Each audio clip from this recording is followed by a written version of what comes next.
Well, Natasha Hill, thank you so much for joining me on the T today to talk about your race running for Congress here for Eastern Washington. Yeah, thank you for having me. I have to ask you, this is how we started always, what kind of tea did you decide to sip on with us today? Oh, well, I went seasonal. Yeah. We're pretty well known, right, for our pumpkin spice, so they did have one on the menu, and I know it was captioned with, it tastes like pumpkin pie in a glass, and I can confirm that it does. I'm not quite ready for fall yet, but I think when I am, that's probably the first thing I'll try. I recommend it. Yeah, and it's iced, so chai iced, all good there? Yeah. Love it, love it. Well, I've got lavender tea I'm still sipping on, so yeah, we'll go from there. Well, first of all, let's dive right into it. Why did you, Natasha, decide to run for Congress? You know, that's the question, right? I'm a first-time candidate, so I'm new to politics. But I was out in community organizing with folks, both during the civil rights resurgence after George Floyd was murdered. Also working to rewrite some of our Spokane Public School policy, working with a parent group that was focused on isolation and restraint being disproportionately used on students with special needs and disabilities. So in doing that work, I was hearing from folks, you know, we've got somebody in office, and from my own knowledge, you know, knowing we have someone in office who's really out of touch with the realities of what especially families, parents in our region need. And so I just kept hearing, you know, we need equity, we need accountability, we need somebody who's looking out for people here in Eastern Washington, not just a party agenda, not just what's happening in DC, but what's going on here in our region. So hearing that, I decided I wanted to get involved in politics. I initially actually ran for Spokane County Democratic Party chair, Central Committee chair, and I lost. But it put me on the radar of getting appointed to Spokane County's redistricting, where we redistricted our 3 county commissioners to districts to 5 county commissioner districts. And in that process, I was able to, you know, work on a bipartisan committee. We got the job done, and it felt really rewarding. So after finishing that work, I did make the decision that I would put myself in there to run against Kathy McMorris-Rodgers. Yeah, that's incredible that you were a part of that process, because it's now a historical race for Spokane County now, and we're talking to those county commissioners, so absolutely, that's great. Great to hear. Well, and we got, for the first time, proportional representation for Spokane County, meaning we drew districts that we have 2 that are Democratic leaning, 2 Republican leaning, and 1 that leans slightly Republican but somewhat of a swing, and that represents our county.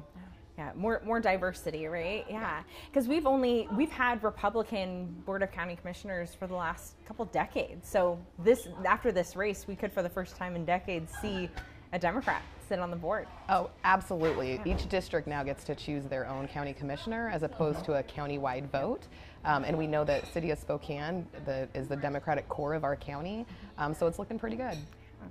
Let's talk a little bit about your background. You kind of touched on this, but you've been involved in a lot. Looking at your campaign, you really have worked hard to get where you are today. You are a lawyer with your own practice and a family here in Spokane.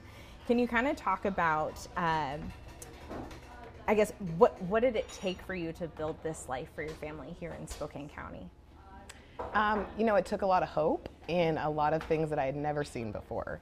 So growing up poor here in Spokane in the Northeast Hilliard neighborhood, I learned that people, you know, in your neighborhood and people in your family are the people you can probably count on the most to look out for you.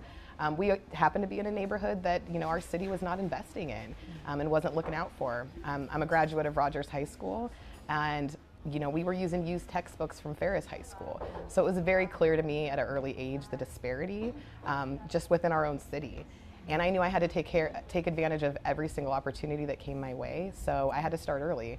I actually moved out when I was 16 years old, had my own apartment, was paying my own bills, was a junior going into my senior year of high school, took running start so I could start college early. It did allow me to actually save some time and money on my 4-year degree. I was able to finish my AA at Spokane Community College and transferred over to University of Washington. That's a lot for a teenager, though. 16. Oh yeah, by 18 years old, I was on my way to a 4-year degree. Wow. And you know, it took a lot of people in this community to actually help me find my way. For me, education was something that came pretty easy. So I found that to be my hustle. That was my best hustle out of poverty. I like that, hustle. Yeah. Well, and I believed in the American dream, right? Yeah. That if you invest in yourself and you work really hard, that the payoff's going to be there. But what I found along the way is sometimes you can work really hard and you're not going to have enough. it's not just about hard work. A lot of times your circumstances you're born into, the zip code you live in, are going to determine the resources available to you. I do find a lot of gratitude in coming from a neighborhood where there was a lot of hustle and people helping each other out. And so that's what I got, was people helping me not just to check the boxes and make it in, but make it all the way through. So when I found myself at UW in Seattle, I was really interested in studying people and society. I wanted to figure out ways to better our system, so I was a sociology major. I didn't know what I was going to do at that time. I had never met a lawyer. I didn't know anything about practicing law. A friend of mine was taking the LSAT, so I decided I would take that too, and that's the law school admissions test. I did well enough to get in, and I found my way down to Southern California, which is where I went to law school. So wonderful. And law school was tough, it wasn't easy. I got all the way to law school and things got harder, not easier, right? So all that investment and working hard, I found myself homeless, without transportation, riding the bus in California. While going to law school? Why going to law school? Wow. So I really feel like a lot of our systems are set up to expect the most from people who are the least resourced, instead of providing resources to people who are willing to do the work to get there. And I had a lot of mentors and people who stepped in to really help me find my way through law school, friends who let me sleep on their couches, and that made all the difference. I was determined to get the education that I thought would help lift me and my family out of poverty, and to some extent it did. But I was naive, right? Taking on six-figure debt at 21 years old, thinking, oh, I'm going to get a six-figure job, this is totally going to pay off. That's not what happened. It doesn't happen right away, does it? And it doesn't happen when our country and our government allow bankers to bankrupt our housing market. We found ourselves in a global economic crisis. So when I graduated, I wasn't looking at six-figure income. It was much, much less, and the cost of living was just going up, not down. Kind of an uphill battle from the get-go. People standing in line to get money out of their own bank accounts. People's homes going into foreclosure because of predatory lending. I saved my mom's home for foreclosure, so I deferred paying back student loans, and that just created a snowball. Here I am, a kid who grew up in poverty, who took on six-figure debt. I have no credit. I have no resources to get help, and I'm helping my mom with the extra income that I can make in a broken economy. And we bailed out the bankers. Yeah, so now today when we're having an opportunity for student loan relief, I understand, because we cut our investments in education, cost of education goes up, investments go down, and wages didn't keep up with that. So we're asking a lot of people, saying, hey, you should work hard, invest in yourself. We know it's going to cost more, and the payoff's not as great as it was, 20 years ago. Right. And were you surprised by that? There's all that work, the payoff it's not immediate like we hope, or that it will ever be. For some people, it's the achievement's not there, right? Well, and I still, believing in our systems and working hard and, keeping my head down kind of and doing all the things. But I had two kids, I started my family and decided I wanted to move back home to Spokane, which for me was the best decision. I have my family here, fourth generation of my family to grow up in Hilliard, so grandma still lives in the same house. My kids get to know their great grandma, as well as their grandpa. Their grandma got lots of cousins and family here. So it was kind of a no-brainer after I was, established in my career, had my kids, to come back home and really, find my place here in Spokane. So I got licensed here, and now I practice in both California and Washington. Now, Natasha, you've always been very transparent about growing up on welfare. And I wonder, and just hearing your life experience, the challenges and obstacles that you saw getting to where you are, how do you think that upbringing shaped who you are today? Oh, it had a profound impact. I knew that it took resources outside of what my grandmother could make and my mom could make working to support our family. And it was my mom and grandma who, raised me and my three siblings. There was four of us. And we're mixed race, black and white. So growing up, we had to deal with, racism both in our family and our neighborhood. But again, we're growing up in a place where that common denominator of poverty, it changes everything. Even people who, hold bias, but they see somebody in need in their neighborhood. So it defined everything for me. It taught me that I had myself to rely on, and I had to find people kind of like me to really understand what it takes to help lift people up. Because it's not just hard work, you've got to have the resources and the opportunities there as well. Welfare is not an easy system to navigate either. The idea that people are just living free and, enjoying life on welfare wasn't my experience. But these democratic social programs, not just welfare, we've got our SNAP programs, our WIC programs, that helped my brothers and sisters who had kids, when they were teenagers. I kept that cycle of teen pregnancy going. But Pell Grants that helped me to pay for my education. If it wasn't for those programs, which unfortunately have been cut and are not, supported by, the Republican Party agenda, those are the things that help me get to where I'm at. I know that if we didn't have our needs met, and we didn't have stable housing, and we didn't have food in our home, we didn't have transportation, we weren't going to be able to make it through school and be able to lift ourselves out of those circumstances. I'd like to talk about what it would look like if you win the seat for the 5th District, Eastern Washington. What would you say are the most important issues affecting Eastern Washington right now, and how would you want to tackle them? There are so many, and there's things happening that are impacting us locally, things that are happening at the national level that are impacting us here as well. But really investing in children and families is probably my #1 priority. It's kind of what got me organizing and interested in doing work in my community, is wanting to make this a better place for my kids and my siblings and their kids. I want people to be able to afford to live in Spokane that have been here generationally, to be able to afford to buy a home for the first time, because we know that's how we build generational wealth. And we know through history we've denied people those opportunities. So coming from Hilliard, that's now seeing some infrastructure dollars and some redevelopment, I really want to see people who've invested in this community long term have some of those benefits. Yeah. I know our region is growing, not just Spokane County, but a lot of our surrounding smaller counties, Walla Walla, Whitman, even up in Stevens and Pend Oreille, right? I'm hearing from these folks, hey, we've got new people moving in. What does that mean? How are we going to shape our communities now that we have more diverse interests and ideas and beliefs? And I think that we are really, a little oasis here in the Northwest. So I understand why people come here, right? We've got, great lakes, we've got great camping, outdoor. Don't tell anybody. I know, but from our mountains to our rivers, don't let the secret out. Right. Well, and I think that's just it, is the secret's out, right? So how do we manage this growth so that it's benefiting people in this region? And right now we have somebody in office who's looking at, I think, economy from a global perspective, and is focusing on industry that really isn't bringing a direct benefit here. Right. As far as our environment and investing in clean and renewable energy, investments in infrastructure to bring that brings great paying jobs, skilled labor jobs, where you don't have to invest 6 figures in your education to have a good paying job to care for yourself and your families. So strengthening our unions to protect our workers. I believe that our labor and our people are the most valuable resource that we have. And there's not one industry that can't say that, but we're not showing that value in terms of wages. And also how we allocate our budget and our spending, and who government's really looking out for and working for. So I really want to see more accountability, more equity in those systems. And the piece that is, the crux of all of this that we absolutely have to have, we have to have a democracy where we have integrity in our elections, and every vote does count. We can't stir up, baseless claims of fraud to undermine the trust that people have that their vote is going to count. That's people working to make sure voices are not heard. And what we need to do, and Washington State actually has done, is pass laws and legislation to make it easier to vote so more voices are heard. In a democracy, majority wins.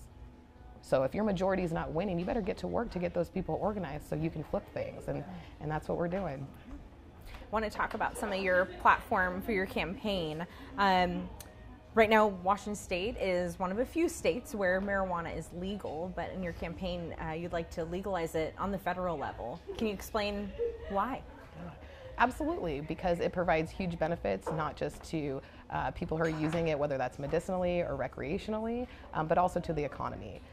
What we've seen here in Washington State is it's created a whole brand new industry, lots of great paying jobs, and it's also putting tax dollars and money back into infrastructure with and education. So helping build our roads, helping keep our bridges safe, making sure we have extra money to go back into our school programs that, again, has been cut over the last decade or more. So it is, and it's been regulated in a way here in Washington that's kept our consumers safe. And a couple things we need to change and why we need to pass this on a federal level, for instance, is banking is an issue. We're not keeping our retailers and our distributors safe. because we're not allowing them to keep their money in a safe place that's secured. So the transportation of cash right now is a huge issue, and that just is, opportunity crime waiting to happen. So we need to protect that industry. We're also talking interstate commerce, right? On a federal level, we want to be able to move products around our state that are safe and regulated, and I don't think that that marijuana, cannabis should be treated any differently than any of our other products that we're moving around, especially now that we have enough states on board. The majority of folks want this law to pass. And we've seen through research and testing that the amount of concern that we have over keeping the product safe, keeping them out of the hands of children, is actually we're having much more success with that than we're seeing, for example, in the tobacco industry. So I'm very adamant about expanding that and protecting the folks that we have here in Washington. Do you think we'll get there within your term, or even within the near future? I do, because I think what we're seeing is an uprising, right? We're seeing new people joining and stepping up and saying, hey, I'm going to run and I'm going to represent the interests of people that are not being recognized, that are being completely overlooked, because we've got too many politicians in office, and that can be on both sides of the aisle, that have been there too long. They're holding power and they're holding up progress. And they're putting self-interest over the interests of their constituents. I hear a nod to our current Congresswoman in there a little bit. Yeah, well, in 18 years, a lot of the problems that we have that haven't been corrected and haven't been championed by her, she can keep pointing fingers and placing blame, but ultimately she hasn't come through with solutions in 18 years. And our communities aren't safer, they're not healthier. And she has voted against legislation that makes it very clear she's out of touch. She doesn't want to bring good-paying jobs here, so no on the infrastructure bill. She doesn't want to tackle inflation issues, so no on the Inflation Reduction Act. She doesn't want to deal with the baby formula crisis, so no on that too. Lowering insulin prices, these people are dying, right? People are dying, and these are things that were pre-pandemic. And now we have funds available and a budget available to actually deal with these things now, and still voting no and against what people here in Eastern Washington are saying, hello, we want this. I've traveled all around this district. Like I mentioned, we've been up in Newport, Colville, Chewelah. We've been out down in Pullman. We've been down in Walla Walla several times, out in Dayton, down in Asotin, Garfield County. A lot of miles. A lot of miles that we're racking up, because we need to hear from folks. I can't sit here and pretend to know what the interests of people in my district are if I'm not showing up and actually listening to them. Your messaging in your campaign has been that our current Congresswoman is out of touch. Are you in touch with the needs of Eastern Washington? I am, and I can say that confidently because of the listening campaign that we started. I also got a jump start with that redistricting committee. Spokane County is the largest county here in the 5th District. It's 2/3 of the population. So we had to listen to the county in terms of what they wanted at the county commissioner level. So that was a great precursor to jumping in.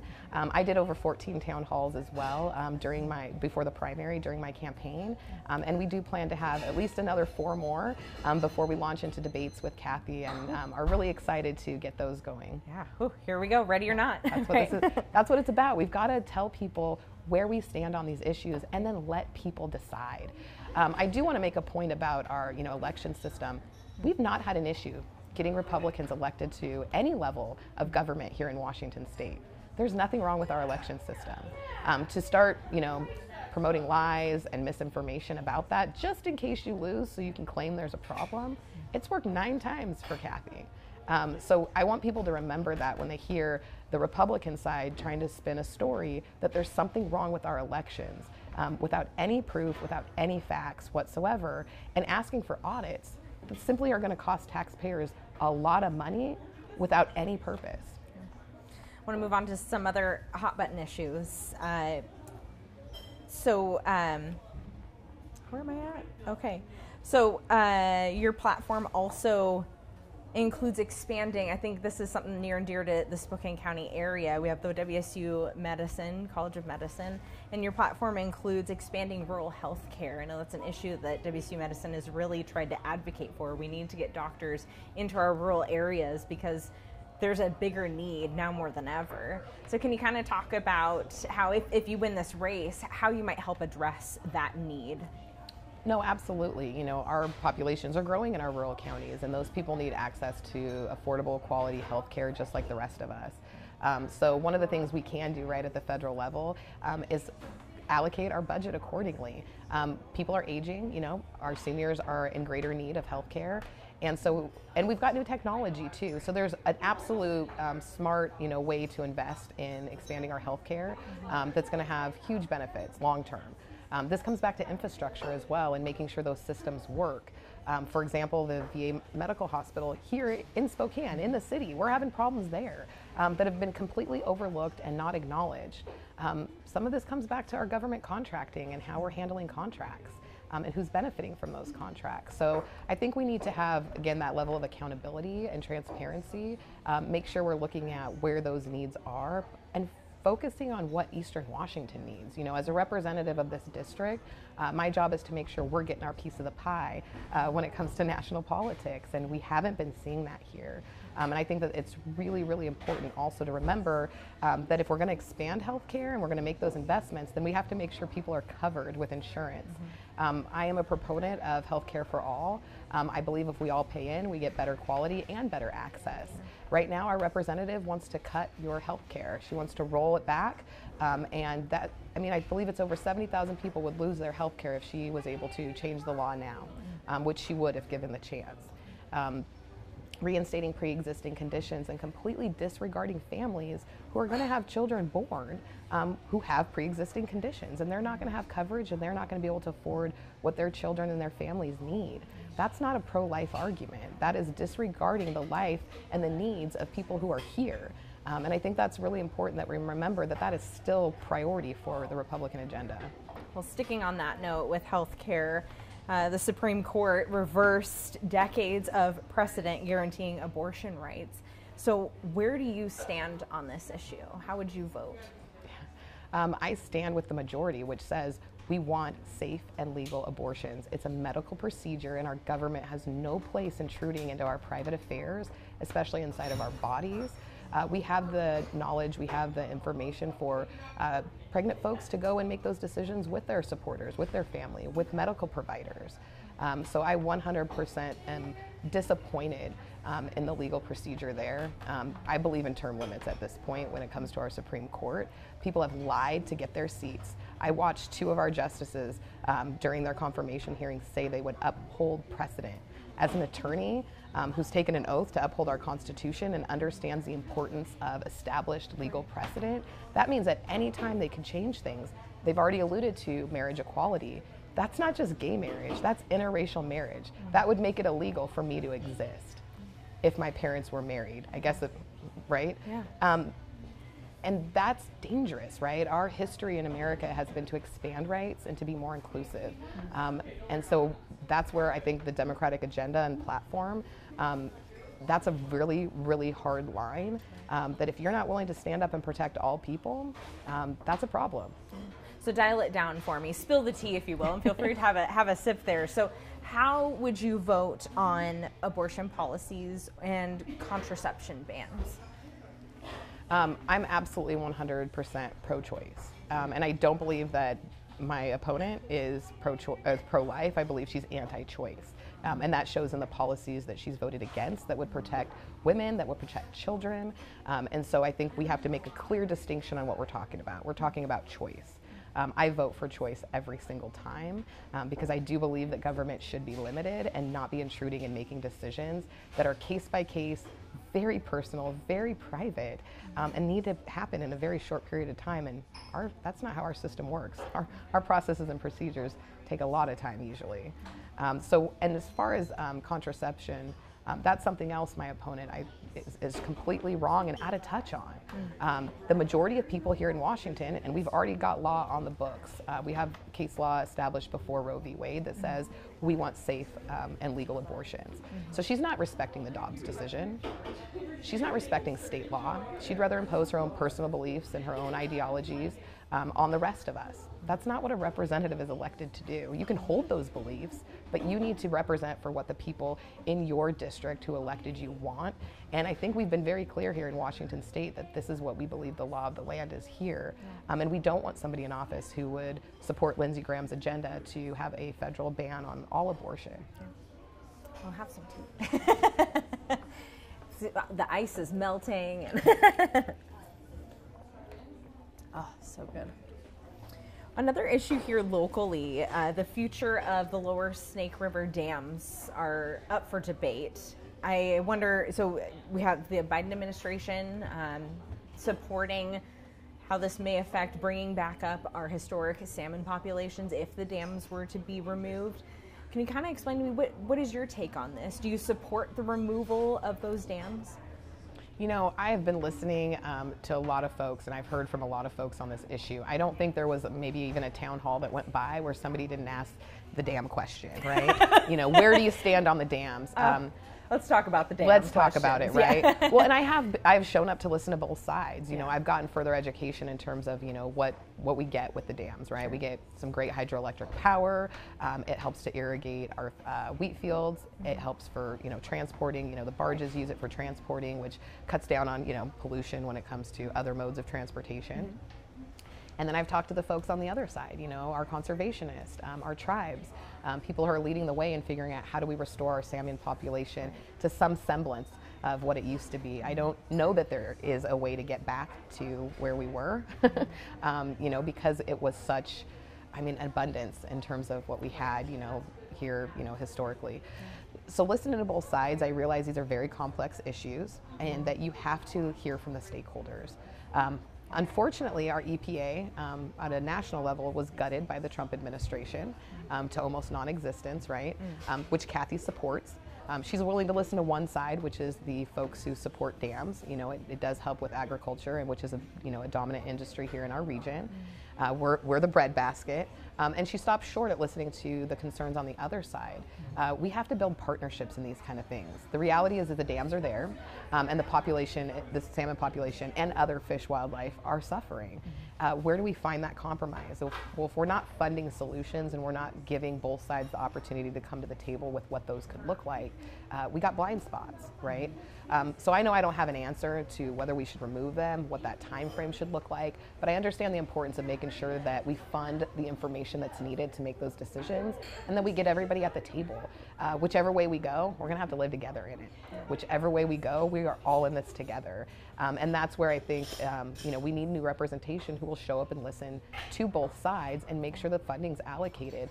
It ultimately will get decided, you know, at the state level, but the federal, on the federal level, we can help support how those decisions are made and the priority that they're given.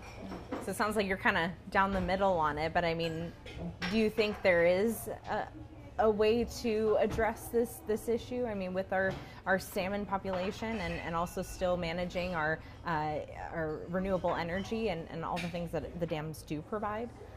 I do believe there is, right? It may not hit the goals that we want on the conservation salmon side. There's still things that we can do to help, you know, with whether that's the fish chutes or the fish ladders. There's still things we can do that we haven't done. And I think that's important to know. Like, have we done everything we can do? Well, no, we haven't. And we've fallen short in keeping up with commitments, which has created a lot of frustration.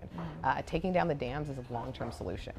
It's not going to happen in a couple years. I believe it's like 5 to 10 plus. But it's long term, and if we don't have investments in infrastructure before that happens, that can't be part of the game plan.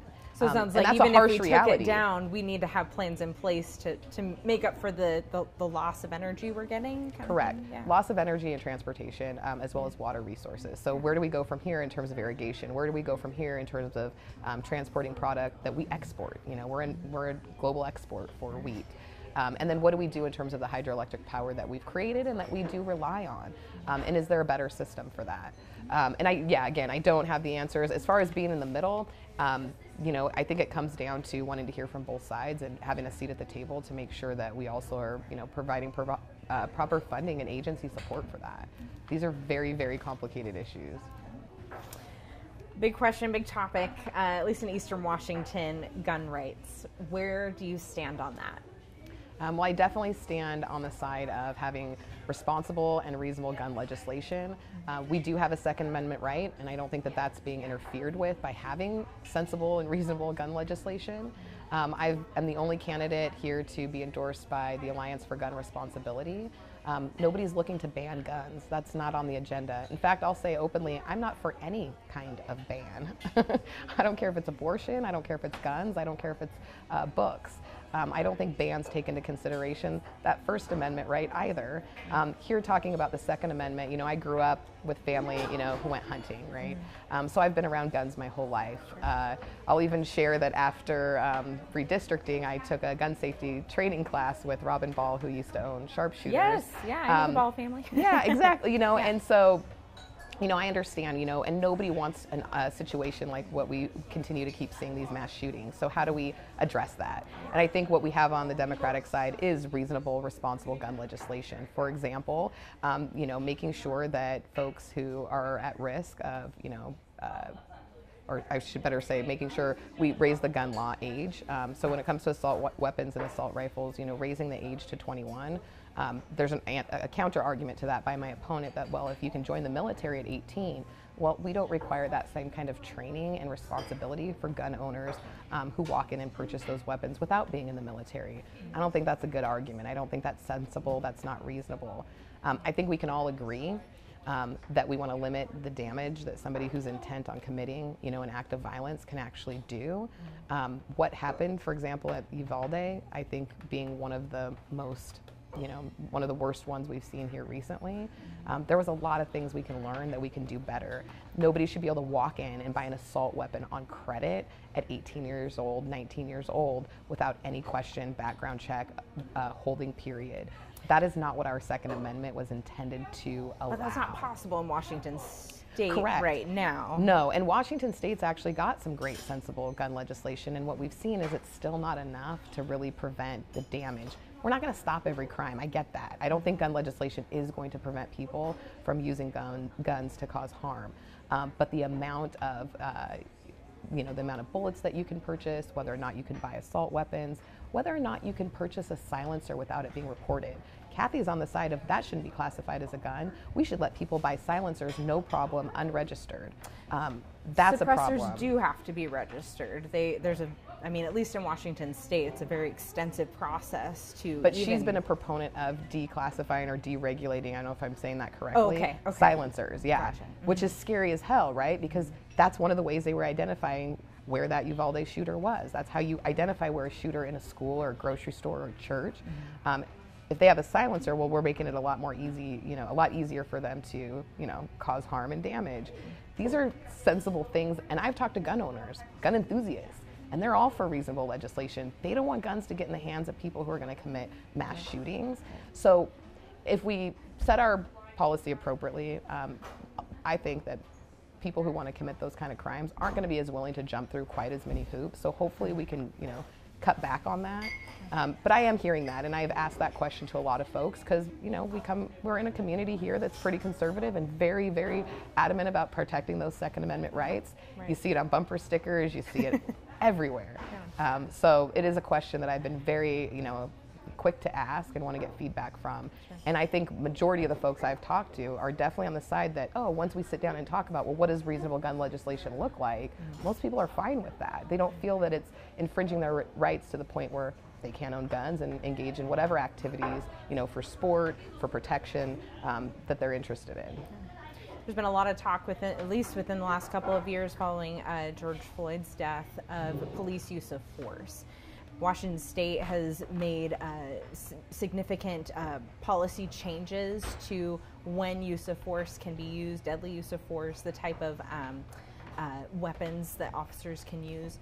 What is your take on that? Do you think we need to be doing even more, creating additional policy that outlines, what am I asking? Just what is your stance on that? Do you think we need to be doing more to address police use of force?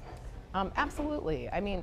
When we look at how law enforcement came to be, one of the things you're going to see that's missing is any discipline and accountability that was built into the system. So as an attorney, we have that with our bar association. If I screw up your case or I take your money and that you put in my trust account and I do something I'm not supposed to, they can take my license away and now I can't make money as a lawyer. Yeah. Doctors, same thing. If they commit malpractice, performing their job and their duties, they're held accountable. There's real consequences. Law enforcement popped up in different places all across our country. There was never a nationalized system, and so we didn't build that in. That's what's missing. If we build that in, then we don't have the police culture of cover-up. That makes it safe for officers to report misconduct. and hopefully will prevent situations like we saw captured on film with George Floyd being murdered with an audience. You know, not just on the internet, but right there in front of him, and people scared to do anything to protect a life because of the, you know, the authority that was there. And so if we build those accountability systems in, I think it makes it safer for people in the community. It builds that trust that we should have with law enforcement, and it keeps people in that field safer. We really got away from building partnerships between law enforcement and the communities that they're serving, and we really have, you know, gone to that military complex of arming our officers against the community that they're serving, and that's the wrong mentality to have if we want to prevent, you know, unnecessary crime or knee-jerk reactions when police are shooting and killing people, and you know, because they mistakenly believe they had a weapon. Mistakes are going to be made, but let's be smart and make sure that we reduce that. Some things are happening though that are intentional, where we have officers who are engaging in misconduct. I mean, shoot, we've got judges doing it, you know, selling kids for cash. These things happen, you know. It's not just poor people taking advantage of a welfare system. It's rich people and well, you know, employed people with duties and rules of ethics that are violating their oaths as well. And accountability has to be there. You do have a different experience, including living here in Spokane, engaging with police officers. I saw it growing up. I saw it in my own family. I saw it with my friends. And I've been in a position, you know, to be harassed by law enforcement just because of the color of my skin. It happens. And it's well documented and researched, as a matter of fact, in a research report that was commissioned by our sheriff's department. However, when they got the results, they didn't like them, so they ignored them. And that's part of what's gotten folks, you know, rallied together to step up and say, hey, we need a new prosecutor. We need somebody new who's going to take an interest in the disparities that we have, that, you know, Black people, Native American people are disproportionately arrested and sentenced here in Spokane. It's not okay. Let's address it. It's interesting how once we find what the problem is, there's such a resistance to finding solutions. We got to stop the blame game. I'm not here to blame any one officer, but there's a systematic issue that needs to be addressed. And again, going to your point, if we're building partnerships in the community and we're all working together, then we can help prevent some of the crime that needs to be addressed by law enforcement. And I believe that's what's going on right now, right, with our unhoused population. We have to address our housing issues, which we can, to make sure people are housed and off the streets so that our streets and our communities are safer. That keeps our law enforcement safer and cuts back on what they have to respond to. So going back to partnerships, I think we were there in the 90s where there was some progress being made. Here come the 2000s, and we just started chopping away at our social programs. So you're running against incumbent Kathy McMorris Rogers. What makes you stand out against your opponent? Well, one is I'm a first-time candidate, right? So somebody who's been in office for 18 years has claimed to be supportive of certain groups, for certain issues, and we just haven't seen the progress we need. So ultimately, we need somebody new.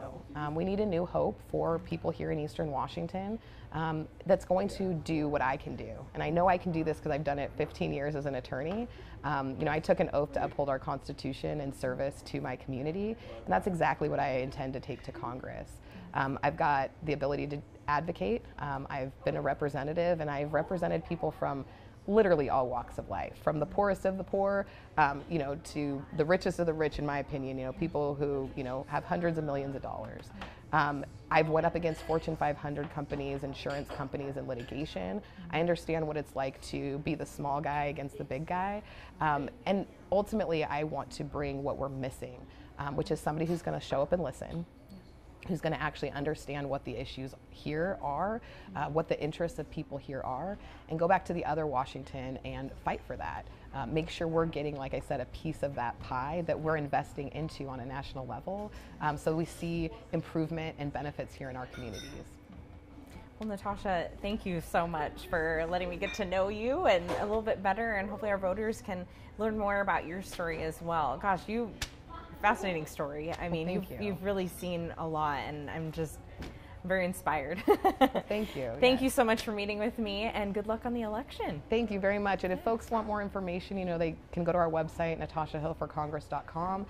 We definitely are making this a people-powered campaign, a campaign for change. So we would love to have any support and get our message out. I think ultimately people need to know where their candidates stand so they can cast their vote and we can get the representation we want.